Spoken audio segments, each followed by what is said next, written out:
welcome to another video. It's starting to get nice and chilly here in North Carolina. We're out at the Whitewater Center again, doing some hiking on this gorgeous day, me and my little co-host puppies. And with the weather getting cooler out, it's been so much fun hiking and being outside. I love the cold weather and prefer it way more than being in the warmer weather. So I thought this video or this opportunity would be a good time to talk about doing the Appalachian Trail earlier rather than later.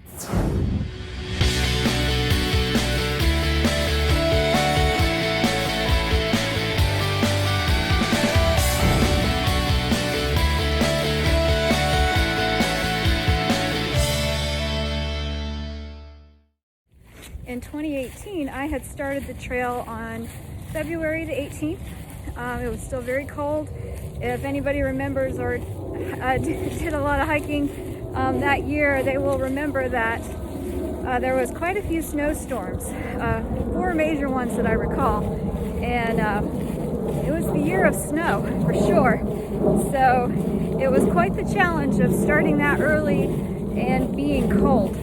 So if I had to do it again, I would do the same thing. I prefer cold weather hiking and camping. It's just what I enjoy and I like.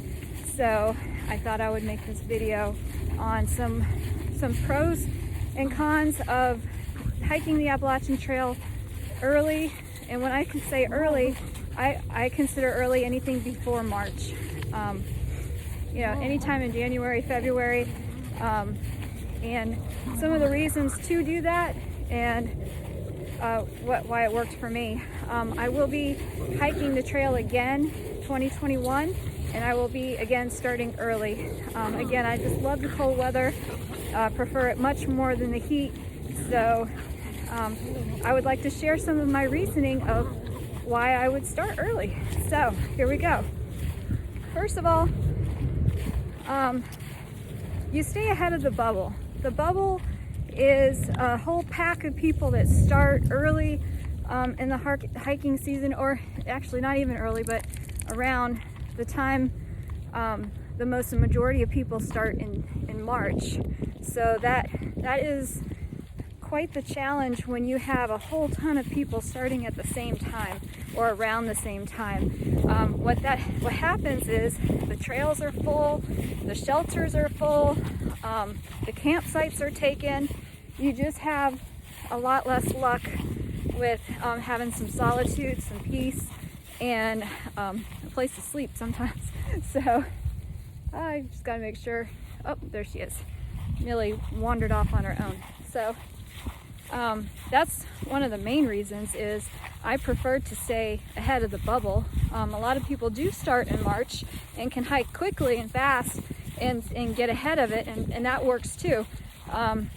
I am not a super fast hiker, so I ended up starting early and successfully stayed ahead of the bubble without a problem. Another reason to start early is sanitation and cleanliness. When you have a whole lot of hikers in places, it tends to be rather dirty, and you have more of a chance of being exposed to germs. So when you are at shelters, privies, hostels with a large amount of dirty hikers, that's something to consider. It was nice staying ahead of it for the reason of just kind of being a little bit more cleanly, or at least so I thought. I did not get sick the whole time I was on the trail, luckily, so I guess that worked out for me. So another reason I'll be starting the trail early again in 2021 is stay ahead of the bubble and try to stay ahead of the germs if possible. So I do love the cold weather. If you have the proper gear, lots of layers, a good solid tent, gear that you know works, that you can trust, you really don't have too much of a problem. I loved it. I felt like I got less dirty and sticky and nasty in the colder weather. It's another reason to start or consider starting early is once you get further down the trail, especially towards the end in the later months, you do run into the issue of bugs. The bugs in Maine, in my opinion, are as bad as everybody says. You probably, if you've done any sort of research about the Appalachian Trail and hiking it, you know that the bugs, black flies in Maine and even in Vermont, sometimes New Hampshire, are pretty bad. And the bugs in Maine are awful. They are awful. They will drive you mad. So I was very grateful that I had started the trail early and did not have to get quite as exposed to the bugs at the end. Don't get me wrong, it was hot. There was plenty of bugs. I was miserable for my good amount of time, but it did not last for weeks and months on end if I had started later off in the hiking season. So that was nice. Another great thing about starting early is you do have a lot less people to kind of fight for space. So if you do plan to stay at a hostel, all the beds are not taken. When I got to the Whites and I had to do a work for stay at the huts, I never had a problem with being one of the hikers. Usually I was the only one, but sometimes it would be me and one other hiker that was there to help the staff out so that we could stay inside the huts, which was safer as far as weather and all of that. So being ahead of the bubble, you do have a little more opportunity, I would say, with places to stay or places to work, if that's something that you need to do. So you might want to keep that in mind. For me personally, I love the solitude. I'm a solo hiker. When I hiked in 2018, I did it on my own, which I don't think there's a right or wrong way to do it. There was plenty of people out there that had tramilies, a trail family, which is a group of hikers that kind of stay together and keep an eye on each other, and that's a lot of fun. I saw some really cool groups that were just having a blast, but I kind of prefer to do my own thing. In 2018, I was training to get ready for the 3 200-mile races that I did right after I completed the trail, the Triple Crown of 200s. So I was trying to simulate the days. Puppies, Millie, come on, Ollie. So I was trying to simulate kind of what the race would be like. So I would push it for 3 or 4 days pretty hard, take an easier day hiking, and then try to do it all over again. It's easier to kind of do your own thing when you are solo and on your own. You can make your own schedule, start hiking or end hiking for the day when you're ready to. I just found that to be a little bit easier. So, and doing that, I like the solitude. I liked being out on the trail on my own. I enjoyed staying in the shelters by myself. After the initial couple of weeks out on the trail, I admit, when I first got out on the trail in 2018, I was the biggest chicken. I didn't know what to expect. I didn't know what to do. I had a general idea of how things worked, but I was just scared of everything. So the first time I stayed in a shelter by myself was a pretty scary experience for me. But once I realized that I wasn't going to be eaten by a bear and people were not out stalking me to attack me, then I really got into the hike and really loved it and had a blast. And then preferred to stay at the shelters by myself. When those occasions happened, I loved it. I also got into doing a lot of stealth camping when I could, just because the solitude is great out there. If you want time to be on your own, to think, to process stuff, to figure things out, to take a new direction in life and figure out how to do all that, the Appalachian Trail is the place to do it. It really changed my life, and I know it's changed, the whole experience has changed many people's life. I don't know anybody that can hike that trail and not be positively affected. So it's pretty amazing. But if you like the solitude, if you prefer to be more on your own and do your own thing, then start early. Like I said, if you have the proper gear and you know how to use it, it's really an awesome time and experience to go earlier than later. I know that the weight is different.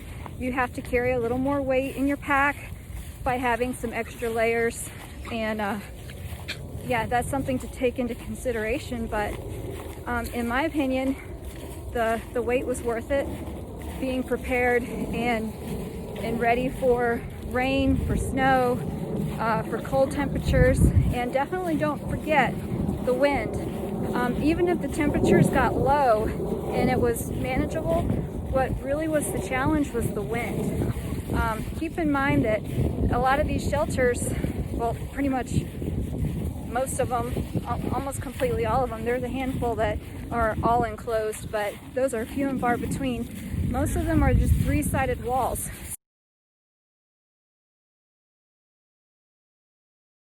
So the wind goes right through them, and that really can make you cold. So have layers, have enough stuff that can prepare you for that, and be ready for that. Also, be sure you have a plan with dry clothes in case you do get wet, because that could be a dangerous situation, being in extremely cold temperatures with wind, with altitude, and then being unable to get dry. But if you've got a plan, you've got gear that can handle that, and you know how to use it, and you have some experience, go for it. It's great starting early. I will be starting early 2021. Can't wait to get out there. It's November now, and I'm counting down the time. I don't have a definitive day that I'm going to start. It's really going to be on the weather and availability of when my husband can take me to the trail. So, which he's flexible, and but I don't have a concrete date yet. But it will be early. It will be before March. It will be before the bubble, and I'm looking forward to starting that. So hopefully, those are some things to consider. Think about if you want to start the trail early. So let me think. One thing to keep in mind too was there was a lot of snow and there was a lot of ice, especially in the Smokies. Most of the ice was in the Smokies, and of course you have to pay attention to the weather and make sure that you know what's coming and what you're going to